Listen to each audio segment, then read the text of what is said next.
Chapter 1096. Because all doctors have clearly warned that STDs must never touch seafood. That will not only aggravate the symptoms, but may also cause erosion. Lucy was shaking with fright. I couldn't help eating so much seafood just now, wouldn't I be out of luck tonight? At this time, Olivia added a sea cucumber and handed it to Lucy's bowl, and said, "Mom, you suffered a while ago. Take more sea cucumbers to supplement it." Lucy saw the sea cucumbers, her whole body was hairy. Immediately afterwards, I felt that kind of itching seemed a bit more serious. She hurriedly returned the sea cucumber to Olivia, panicking and unbearable. At this time, the heat from the 6 small hot pots has turned the box into a bathhouse.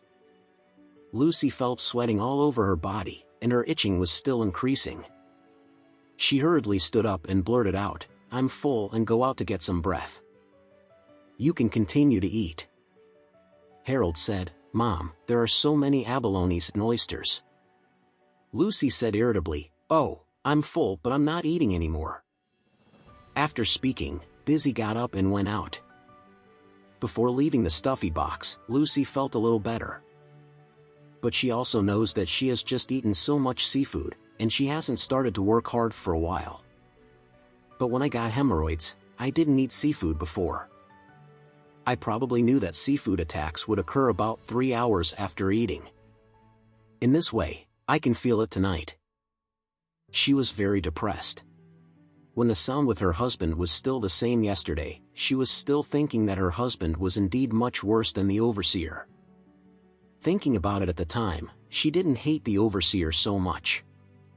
Give yourself a lot of happiness. But I didn't expect that just one day later, things would become like this. If you really get sick, wouldn't it be finished? Lucy, who was so depressed, did not dare to return to that sultry box. She waited. After the rest of the family had finished eating, they walked back with the family. At this time, the seafood seemed to have begun to take effect, and the itching sensation continued to intensify, making her very uncomfortable walking. When returning to the Beacon Top Villa, Lucy was already itchy. The first thing she did when she returned to the villa was to look around to see if there was anything inconspicuous that she could sell. After looking around, she found that there was an imported DeLong coffee machine in the kitchen, which seemed quite high-end.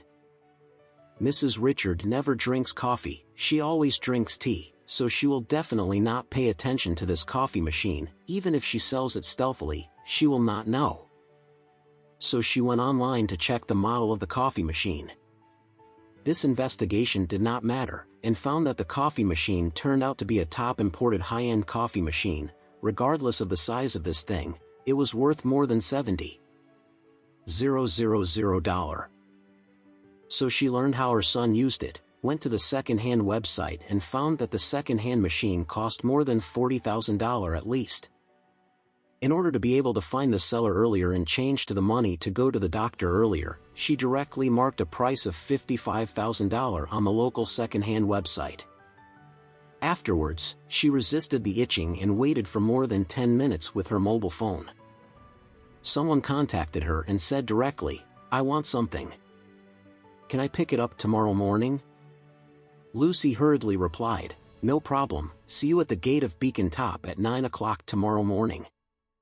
At this time, Fury, who is far away in South Haven, is studying how to stop the endless decline in stocks.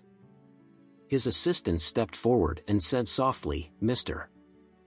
Whale, the Richard family's Lucy, just hung up the coffee machine in the villa. Sold on the website."